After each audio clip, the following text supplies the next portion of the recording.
Nkadhai ya nchamba ya Mau Dedan Kîmathi niwe Field Marshal Mukami atio Mukami ya kwete ARINA miaka 96 atongoria mwanya bakirimara batongeretwe ni munini Rais Rigathi Gachagua nibaboreretie gikuo kia MUTHONI na kugarari gitugi kia WIRIGIRO Mau Gachagua na AUGITE ubangane ba MATHIKO ja Mukami BUKARUNGAMIIRWA ni THIRIKARI. Mtumuka wa Dedan Kîmathi Field Marshal Mukami ni mukuu ni nyuma ya ndwari ya ibinda riraca akwite utuku wa gukira muthenya wa umuthi ena miaka 96 sibitari-ini ya Nairobi nyuma ya kugĩa thĩna cia kubeba. Mukami ni umwe wa ARUUI Mau maria maretire wiyathi nthi ino ya Kenya. Atongoria ma Kenya matongoretwe ni munini wa Rais Rigathi Gachagua ni maumeretie ni kenda kûboreria gikuo kiawe.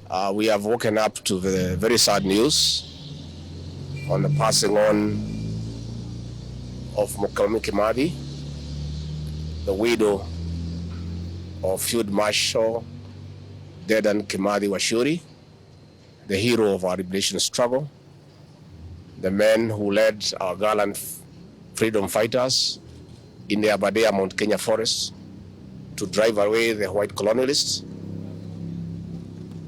and get our freedom back at our land.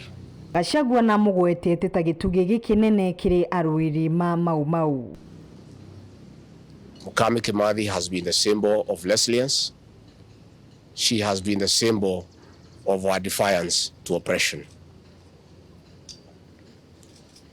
She has been the mother of our liberation struggle, and she has been the beacon of hope surrounding the freedom fighters and their descendants. We are therefore, as a nation, very, very saddened that we have lost our mother, who has been ailing for a while. Nkuruki munini uyu wa rais na AUGITE THIRIKARI ikarungamira kubanga mathiko mawe.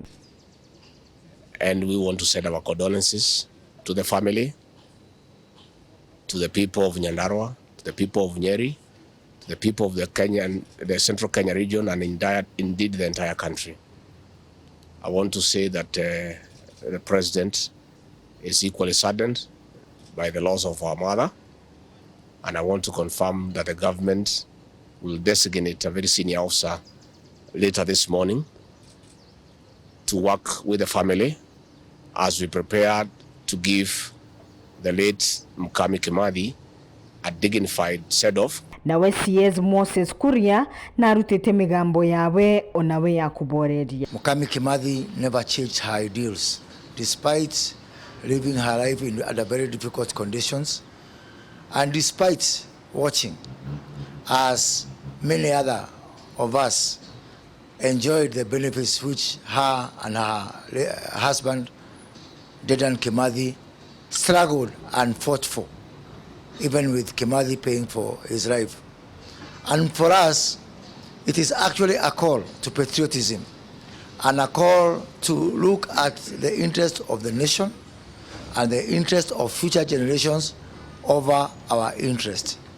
Nacokete auria KIURIA KWETHIRWA ARUUI wiyathi makagunĩka nĩ kũrũĩra wiyathi wa nthĩ ĩno ya Kenya. Mukami Kîmathi and Dedan Kîmathi may have passed away, but the question still lingers.